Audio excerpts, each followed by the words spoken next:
Hello fans, I'm sure you're getting tired of aim assist users that keep killing you while you're having no aim assist at all.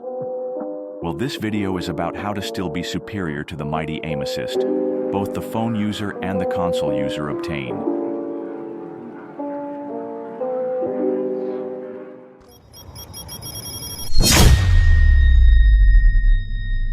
There are a lot of different types because of the variety of the guns, but there are a few types that most likely occur in a simple round, starting with the possibly most annoying ones, the pay-to-win players.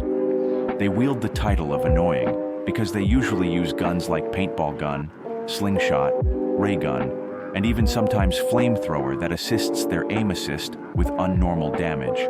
Hi guys, small voice change. I hate talking with the Eleven Labs custom voice, so I'm talking with this iconic voice now.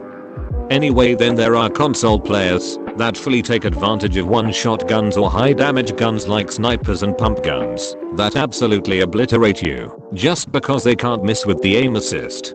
Or there are quite the bright ones that use the SCAR but completely demolish you with a flare gun or a Molotov.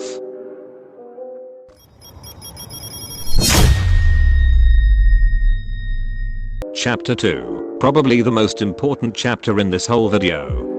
The guns do not matter. What matters the most is where you move, how you move. This also has to do something with battle intelligence, meaning the best option is to have played every single map once. Now disregarding that though, let's just view specifically the movement. It is important to know that your console enemy can be different, just like the first chapter, where I've shown you what types these people can be. Most importantly, playing the attacker is a very good option. It gives you great advantage at damaging the other player very effectively. Although when trying the same technique over and over again, that may backlash at you, so it's very wise to play differently. Coming at the enemy from different angles is also very wise. Playing at high ground is also very smart, especially against RPG players. What I like to do the most is sometimes hide when I'm very low to make the timer go to 0 and make it a draw. That method is very overpowered, especially to save yourself a loss. Who cares what these chickens say? If you try to play defensive, then don't stay in obvious corners where people would usually throw flames. Get in open corners that still block the way to see you. Most importantly, stop listening to crackheads that try to insult you with senseless words. They are just trying to make you not use the same techniques that you want to use, so click the good old report button like a good kid.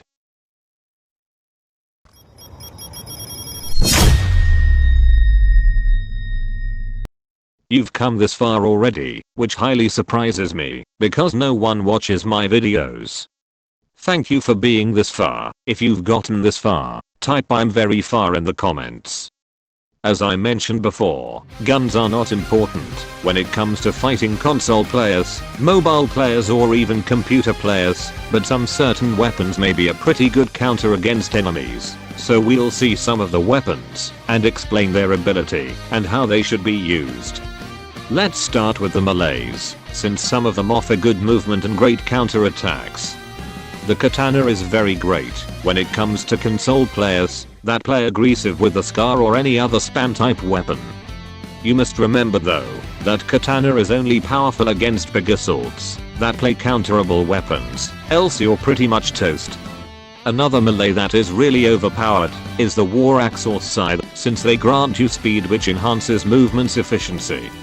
For the primary weapons, I would say you should just use a good pay-to-win gun, since most of them are very overpowered, but don't worry if you don't have enough money for stuff like paintball or slingshot, because you're still pretty much a king in the game if you just train with one gun like the SCAR and fully master it. At last, the daggers are very dangerous likewise. The daggers feel like you can hit almost everything, and 20 damage per hit is already amazing. Because you throw twice per click and the headshot damage being 40 makes the daggers like stabbing someone behind their back with a knife. Still, don't forget, the guns are not the most important thing to win a game, but also remember that you're allowed to play any gun. Don't let yourself get down it, because some random fart calls you pay to win.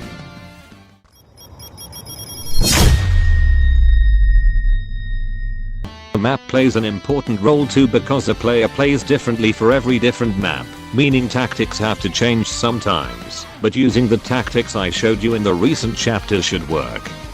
Still, we are going to see overpowered tricks for every map a console player would use. Starting with Docs. Docs has the most sniper players from all maps.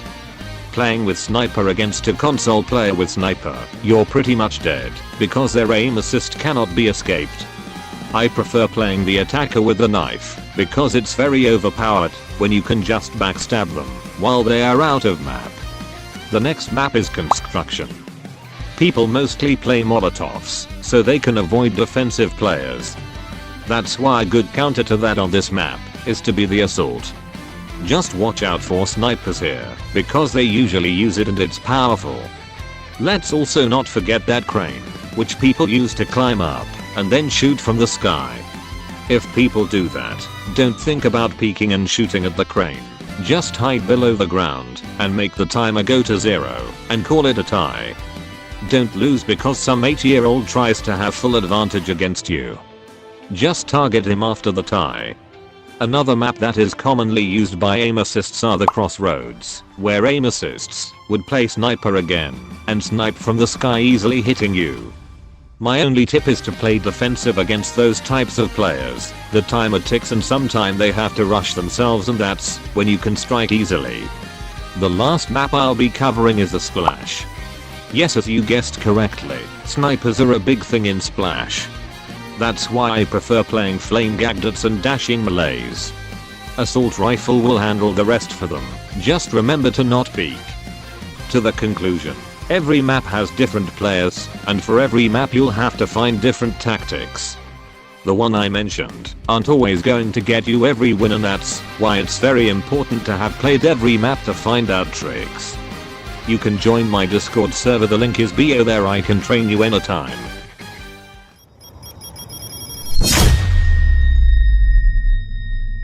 You can just skip to the end if you don't like playing in teams. Communication is very important, because without communication you'd slightly be more lost, so I suggest communicating through Discord or chatting. Talk about things like the health of the enemy or discuss your tactics. This way you can win every time, if you are playing in teams. Thank you for watching, and I'll see you soon.